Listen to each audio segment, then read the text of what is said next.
રાજ્યમાં આગામી 23 થી 25 જૂન દરમિયાન ચોમાસું બેસી શકે છે. હવામાન નિષ્ણાંત અંબાલાલ પટેલે આગાહી કરી છે. દક્ષિણ ગુજરાત સૌરાષ્ટ્રમાં ગાજવીજ સાથે વરસાદની આગાહી વ્યક્ત કરવામાં આવી છે. 4 ઇંચથી વધુ વરસાદ પડવાની અંબાલાલ પટેલની આગાહી છે. ખેડૂતોને લઈને અંબાલાલ પટેલની આ મહત્વની આગાહી કરવામાં આવી. 28 જૂન બાદ ઉત્તર મધ્ય ગુજરાતમાં વાવણી લાયક વરસાદ પડી શકે છે.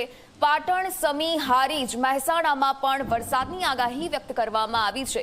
તો સાબરકાંઠા, અરવલ્લી, ગાંધીનગરમાં પણ વરસાદની શક્યતા વ્યક્ત કરવામાં આવી છે.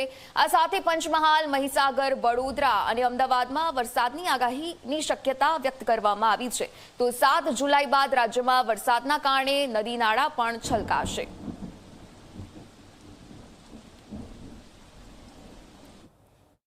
તારીખ 22થી જે વરસાદ થાય એ ચોમાસું વરસાદ ગણવાની શક્યતા રહે છે. તારીખ 23થી 25માં લગભગ દક્ષિણ ગુજરાતના ભાગોમાં ભારે તો કેટલાક ભાગમાં અતિ ભારે વરસાદ થવાની શક્યતા રહે છે. મુંબઈ, મહારાષ્ટ્રના ભાગોમાં ભારે વરસાદ થવાની શક્યતા રહે છે. દક્ષિણ સૌરાષ્ટ્રના ભાગોમાં પણ તેજ ગતિના પવન સાથે ચોમાસું પહોંચી જવાની શક્યતા રહે છે.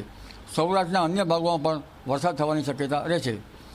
અને લગભગ ત્યારબાદ બંગાળ ઉપસાગરમાં 18થી 22માં હલચલ જોવા મળશે અને 28 જૂનથી બંગાળ ઉપસાગર સક્રિય થાય, જેના ભેજના લીધે મધ્યપ્રદેશના ભાગો સુધીમાં, પૂર્વ મધ્યપ્રદેશના ભાગો સુધીમાં તેનું વહન આવવાની શક્યતા રહે છે. તેના લીધે ઉત્તર ગુજરાતના ભાગોમાં વરસાદ થવાની શક્યતા રહે છે. પાટણ, સમી, હારીજના ભાગો, સાબરકાંઠા, હિંમતનગરના ભાગો અને અરવલ્લીના ભાગોમાં પણ વરસાદ થવાની શક્યતા રહે છે.